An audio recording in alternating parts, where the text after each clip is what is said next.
Okay, in this video we're going to follow up where we left off with sort of generically reading file data in, but we were looking at different file formats, and these are just this is a grocery list, and this is just a format that the person writing the list came up with. It's not a standard. There's no standards body that says this is how you're supposed to make grocery lists, right? So it is someone just doing this. And so if we wanted to parse this data into a usable data structure, we would have to look at the data first to see how the user created this list, and then specifically parse the items out that are useful. So a little more complicated one is this grocery list 2, and we see again there's no standards body that says this is the way you have to make a grocery list, but this is the system that the person used, right? So they had the item, and then there was a space hyphen space, and then you would have a quantity and then a unit, right? But that didn't always occur, so we had to come up with some defaults, right? But then as we see, this sort of system breaks down when you have larger lists, larger data files that have much more data. So this third system we looked at was what's called a CSV system, and the CSV system is an actual standard, and you can look that up. And these are the delimiters, the comma. So CSV stands for comma separated values, and so the values are separated by commas, right? And so each one of these items is, you can call it a field. So the comma is the field separator, right? And then also within this CSV file, we have this very first line of the CSV file is the units, right? So this is the item, this is the quantity, and then this third item is the unit. So they're the labels basically for these columns, right? And then here at the top we have some metadata, and here at the bottom we have some metadata to get rid of. Now this is all very common in a CSV file. And so if you wanted to do something like this, you would want to get rid of some of this information. You would need a function that has the ability to, you can tell it, where the metadata ends and begins, so you can strip off that. You can tell it which line has the units on it, right? That sort of thing. So you could create a dynamic function called read CSV that would do all of these things. So we're going to kind of do that. We're not going to focus on the metadata at the beginning and end. You could do that if you wanted.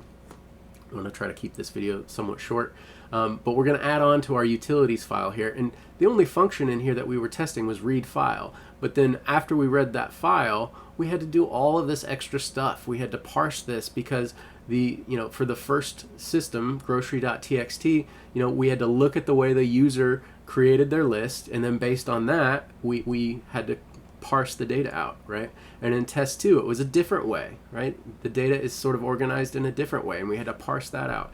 And in the third way, it was an even different way, or another different way, right? So, but the nice thing about this CSV data is it's a standard, and so we can write one function, and now we can get into, we can skip all of these parsing steps, right? We read the file in, that was good. We did all of that in one step because we made this nice little function that allows us to read the data in, right? But we want it to do more. We want one function that will read in CSV data and just give us the data structure we're looking for, right? And so the data structure that I'm using here is just an array of dictionaries. That's not necessarily the best data structure you could use. It's just an easy one that comes to mind. So that's what we're going to be using here. But you can think about any number of data structures that you want to use to read in this CSV data, right? And again, the point of this video is this is not how you would read in CSV data professionally. There are modules and libraries to do that, but it's important that you understand sort of what's going on and the problems that you can encounter, and then that gives you an appreciation for the modules and libraries that you use. It makes you understand the time and effort that's gone into them, and some of the problems that can occur, and why it's a good idea to use them as opposed to doing this stuff yourself. But as usual, it's an excellent programming practice to try to do something yourself first and see what kind of things you run into, what kind of stumblings you come across, and then check to see if it starts getting a little too difficult. Check to see if somebody's already done this before. Check to see if there's an existing library out there that can help you solve your problem, because that library is probably very well tested, right? And then if it's well tested, you're less likely to run into issues, right? But it's a good programming practice to try this stuff out yourself first, just so you can test out your skills, right? Okay, so I'm going to go ahead and delete all of these tests from the last video, just so we have sort of a cleaner working space. And again, all we had in this module, this is just a utilities module, and we had read file. And now we're going to make another function called read CSV. And CSV again is comma separated values. It's an extension. It is a well-defined format, and your delimiters aren't always commas. They can be tabs. And this data again, I can let's do that real quick. I can show in the file manager grocery3.csv. I can open this with a spreadsheet utility. So most spreadsheet utilities have, what is my separator? This is a CSV file. It's the comma. It's separated by commas. And then there's different types of delimiters and those sorts of things. But here's an example of what this looks like. And so CSV files, this is just one of the simplest ways you can basically form a spreadsheet. And so it separates each row of data by the comma, and it creates this spreadsheet essentially, right? So this is a much more organized way of looking at the data. And notice we have items. These are sort of the labels of the columns, and then this is the actual information in our list, right? So this is just one really small example, right? But I can do this with other data, right? So let's look at, customers. I can open this with a spreadsheet, right? And you can specify, sometimes you have a tab delimited, so the field separators would be a tab instead of a comma, a semicolon. So there's all sorts of different ways you can form these, right? But if I open this up, now we see everything looks really nice. It's one of the first ways of creating sort of spreadsheet data, right? It's just a way of organizing a text file. We're organizing data in a text format, and it's just a standard. And the reason we made a standard is so lots of people can use it, and you can have one sort of function that will import the data and do something meaningful with it, right? Rather than having to parse all this out yourself every time. But we're going to try to parse it out ourselves, just again as an exercise, and then we'll have some appreciation for what these libraries do. All right, so let's see, I can exit out of there. So I've got this function here. I'm going to read in a CSV file. I have a path. All right, and so here I can use this function that I've already tested. So this is the string data. I'm going to read in the file, read file, and then just pass in path, and then we get this data. So what I want to do here with read CSV, I'm going to make some assumptions. So I'll start with this grocery list, and we're gonna assume that there's no metadata on top of the file or at the end, or at least that I'm manually editing this file so that there isn't.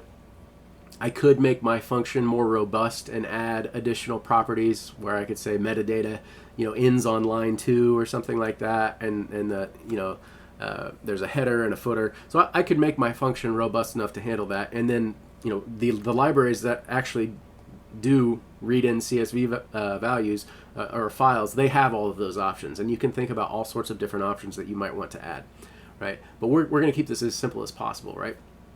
So read CSV, we read in the file data, and so for our first test, we're basically just going to return data. We'll have some CSV equals, and for now we're just going to say that's data, and we'll return that CSV, right? And so we'll come down here and we'll say our CSV data is read CSV, and what's our path? We're going to call grocery3.csv. All right, and then we'll print this out and see what we get. It should just be the contents of the file right now.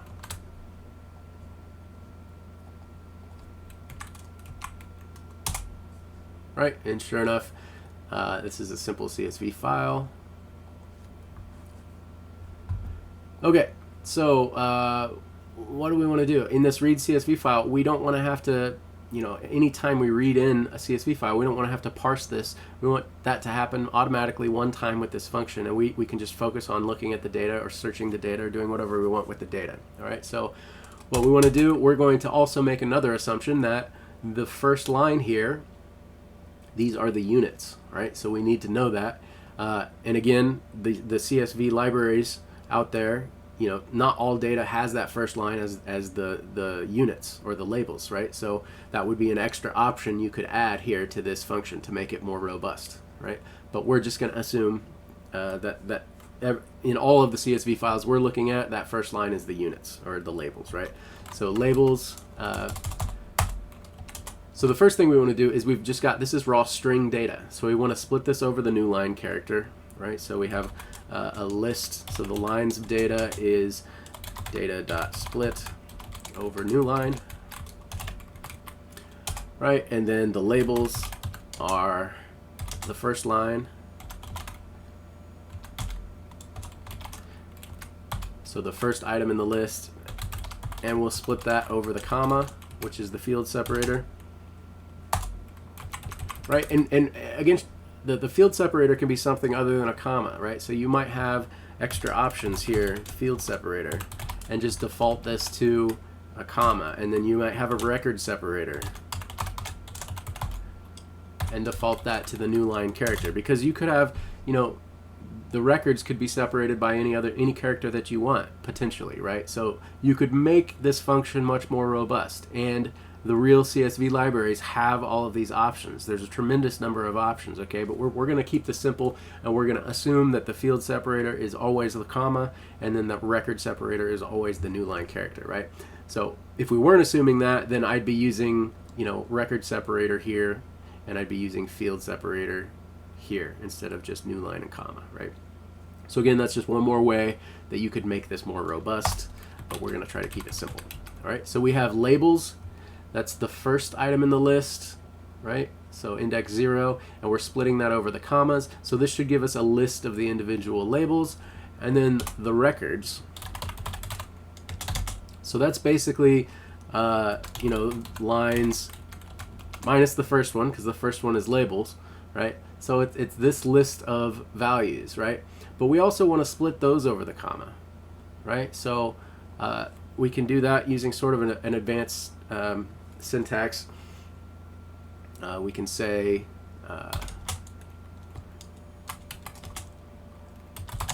for line in lines, and lines goes from 1 to the end of the list, right? Because we're not going to use that first line because that's the label. And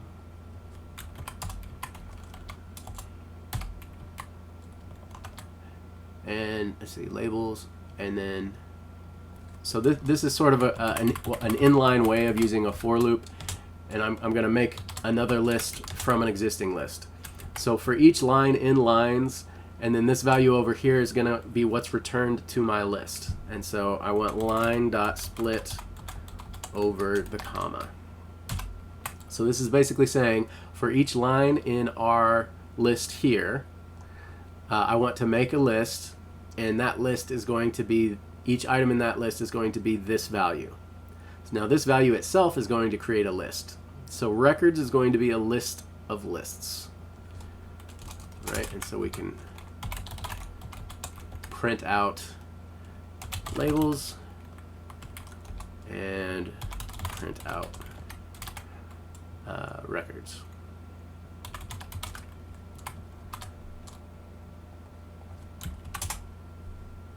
All right, so labels and records. Notice each record now is a list itself. And because we're using this special format, we don't have to guess, what separates each one of these fields. Every field is separated by the comma. All right, so that's useful. All right, we still do have an issue here where avocado doesn't have all of the items that we need. So we need some mechanism to handle null values, right? So what we want to do is we're going to end up with a dictionary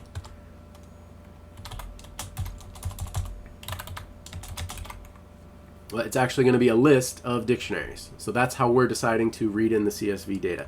Now, again, you can use whatever data structure you want. I'm just using one that comes to mind that's simple and it popped in my head first, right? But there's lots of different ways to do this. This is probably not the most efficient way. We got a little hiccup on the...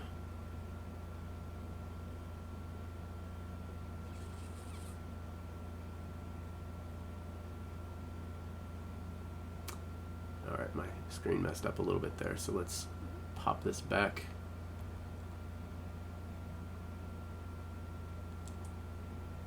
One second here.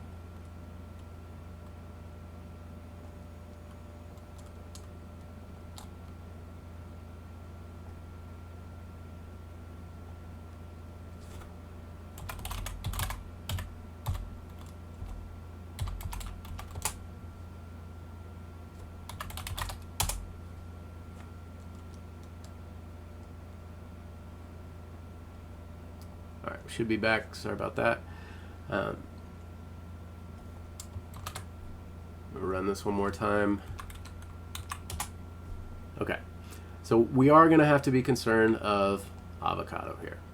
All right, so what do we want to do? We want to end up with our end result here is the data structure that we're choosing to create is an array of dictionaries. Each dictionary is going to have the labels up here, right? So these are going to be the keys in our dictionary for each one of these items, and these are going to be the values, right? So this record is going to have a dictionary where the key item has the value milk, the key quantity has the value 1, and then the key unit has the value gallon, right? So that's our goal, right? And so we want this to apply to any CSV data. So if we had something like this, right, this first field is going to be the key customer ID with the value of 1000, the key first name with the value of Christina, right? That sort of thing. So how do we want to do this? Well, we've got our labels. So our labels are basically our dictionary keys, and we've got our records, right? And so what we can do is we can, this is going to be our final result here. So we can go through our records list, and we'll do that with a for loop for r in records. Now remember, records is already a list of lists, so r is going to be a list, right? So we already have a list of lists. So this would be r the first time through the loop. This would be r the second time through the loop. And where it gets tricky is this is r the third time through the loop. Okay, so we don't have any information about what these defaults could be. We could add additional arguments to read CSV to say what the defaults would be for different columns, something like that. You know, we could have a mechanism up here to add a default dictionary of values if no value is given, that sort of thing. And again, the advanced libraries have all of that functionality built in. But already we're seeing, like, if we did that ourselves, you know, the number of options we have in this read CSV file would be enormous already, right? And we haven't really done much yet. So we're going to avoid all that, and we're just going to get this working one time through nice and easy. And we're going to assume if the data isn't given, we're going to leave it blank, okay? And so by blank, I mean empty string. All right, so what we can do here is for r in records, we want to create a dictionary, right? So we have a dictionary for each one of these values, and what we want to do is we have labels, right? These are the labels for each one of the columns. Let me find the right file. Right? So we never have any data that's past the number of items here, right? We have 3 labels, and we never have a row of information that has more data than that. Okay, so we're gonna limit this data to however many items are in this labels row. Okay, so if there were more items in the list, we're gonna just ignore those, and that's just how we're deciding to do this. Again, that would be another option you could add to read CSV to make it much more complicated, but we're going to try to keep this simple. So we have a dictionary. Each one of these dictionary items is going to be associated with one of these rows, right? One of these records. So a second dictionary will be added to the CSV list, and then this is the third one. Now this is, again, is going to be the one we're going to struggle with. So we have this dictionary. We want to say for I in range length of labels. Now why labels? It's because we know we have the right amount of labels, right? Here with this avocado record, we don't always have the right number of items here, but we always have the right number of items up there, right? So that's why we're looping through that one. So we have an I value, that index, right? It's not the label itself, it's an index value. And the reason we need this index value is because we're going to associate that index value to this key, but then also to this value. So both of these share the same index value. This is going to be index value 0. This is index value 0. On this record, that's index value 0. Quantity is index value 1. And then the associated quantity with this record is at index value 1. The unit is index value 2, and that's the index value 2. Okay, so that's why we're using an index here and not just iterating through the labels, because we need this index to associate between different rows. So the index is going to associate, that basically represents a column of the data. Okay, so for each of these index values, we have a label, and we can say the label is equal to labels I, right? So the actual label, as we iterate, oh, I need my colon there. The actual label, as we iterate through this list, is going to be the item at index I. And then the value, we can say if the length of R, now remember R is a list. So if the length of our list, or of our record, is greater than I. Now what is this saying? Let's think about this the first time through the loop. I is going to be 0, right?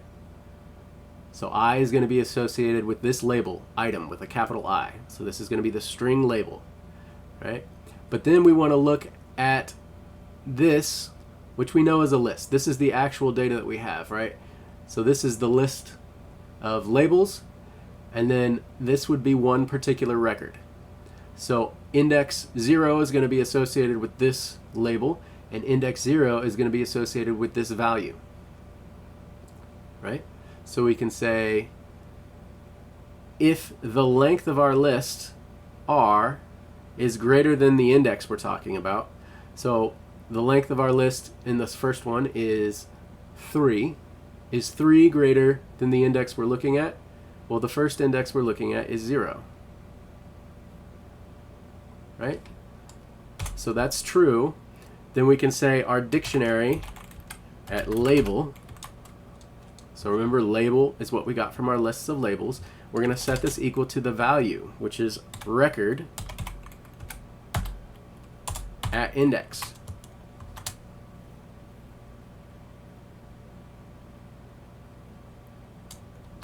All right. Then the next time through the list, this is a 1.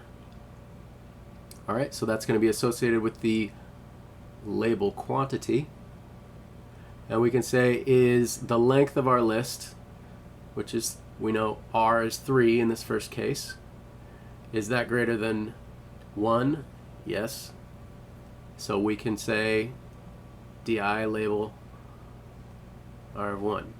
And then the next time through, our label is unit. So I is 2. Is 3 greater than 2? Yes. So we can add this dictionary. All right. And at the end of this, we can say Csv Dot Append Dictionary. Okay, so CSV is going to be a list of all of these individual dictionaries. This dictionary is just a dictionary of the data in R. R is a list, right? So this dictionary is going to match up a key item with the value eggs, key quantity with the value 1, key unit with the value dozen. All right. Now this isn't going to work for avocados, but it will work somewhat. All right, so we will print out each dictionary that works successfully. So we'll print out DI before we add it to our final list. All right. Okay, so this did work insofar as the program didn't break. We didn't have an error. But we notice with avocado, we just don't have these fields. And that's not exactly what we want. We want to have these fields, but we want to just have them be blank. All right, so what we need to do here is we'll say else di label equals, and we can just have it be an empty string. All right, so that will default everything to an empty string. And here, avocados, now we see it does have the quantity key, and then the value is just empty. The unit key, and it's just empty. All right, so this gives us consistency. Every single one of our dictionaries has the same key values, right? So that gives our data consistency, makes it a little bit easier to use. Something else we might want to do is we might want to try to convert this to either a floating point decimal or an integer, right? So we can say the value is equal to RI. I'm going to set this equal to value, right? But what we're going to do is we're going to try to convert this to a float. We'll say value equals float of value.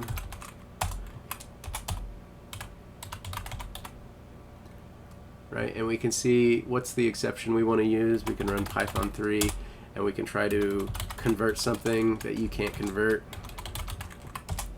So it's a value error, right? So value error has the exception. And if that's the case, let's try to convert it to an integer.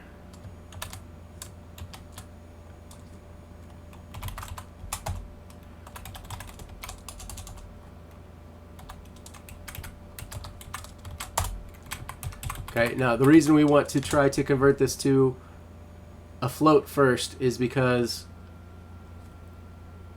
all right, we actually want to try to convert it to an integer first, not a float. So the reason being is I can convert 1 to an integer or a float. Oops. Float of 1. Right? So you can convert more things to float. So I want to try converting it to an integer first. Right? So I can't convert 1.23 to an integer. If that fails, I get the value error. But then I'll try to convert it to a float and it'll be fine.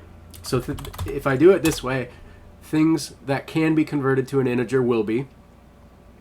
And if I get an exception, then I'll try to convert it to a float. So value equals the float of value, except value error as exception 2. We're not going to use that though, we're just going to pass. So if both of these fail, then that just means value is the string. It's the original string.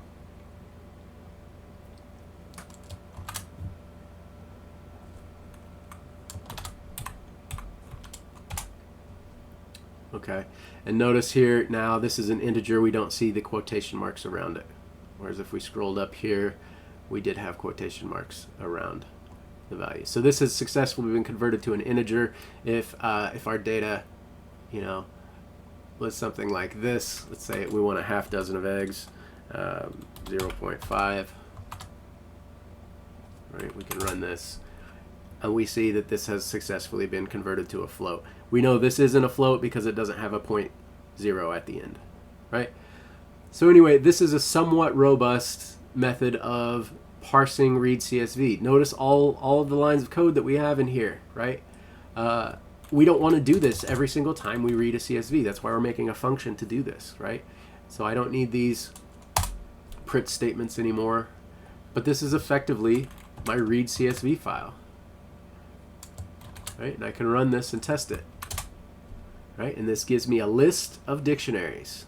Items, eggs, quantity 0.5, unit, dozen, item, milk, quantity, right? And so remember, the keys are the labels in that first line of the CSV file, right? These are the keys in our dictionary. So that's all we've done. So let's try it with another larger data set. And if we made this properly, if we made this generic, it should work with all of these CSV files. Right? So we can do this by looking in CSV data / and we'll say customers.csv, and now we just call read CSV and we'll see what we get. We save it and we can run this and it just works. So we have all of this data. This isn't particularly pretty, you know. We can say, you know, for dictionary in CSV print DI, and then we'll pause, enter for next.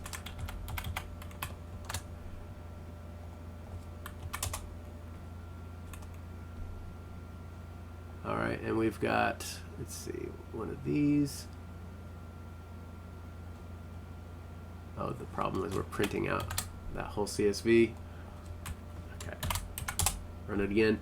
So this is going to print out customer ID. So remember, customer ID is the label, then first name, last name, street address, right? These were the labels, and we have a dictionary with the appropriate labels on the appropriate data. Notice this is an integer, not a string, right? So we've automatically converted a lot of this stuff, and every time I press enter, this is the next value, right? This is Arthur Rolls, right? Next item, Brenton Carpenter, right? So we've made a generic function that will parse the CSV file in a way that we see fit. Now again, this probably isn't the most efficient way to parse a CSV file. It's probably not the best data structure, but it's something simple that most people can get their heads around, right? And it's a good idea to try to do some of this stuff so we can learn why the utilities like the CSV module exist. You know, what are the things that you can run into, default values, different separators, all that good stuff, right? Metadata at the beginning of the file or at the end of the file, right? So these are all things that we would have to handle in our read CSV file. So luckily someone else has already done that and already thoroughly tested it, so we know that it works, right? So this is why you want to try this stuff out. It's good programming practice, but as you get into it and the more options you add, the more complexity you'll see. It starts to become a little too much for one person to maintain a lot of the time. So you might as well defer to someone who's already you know, gone through this problem and has already created a solution, and that solution has already been well tested by the public, right? So this is just an example of how you can do this for yourself, and in the next video we're going to do a little bit with the CSV data.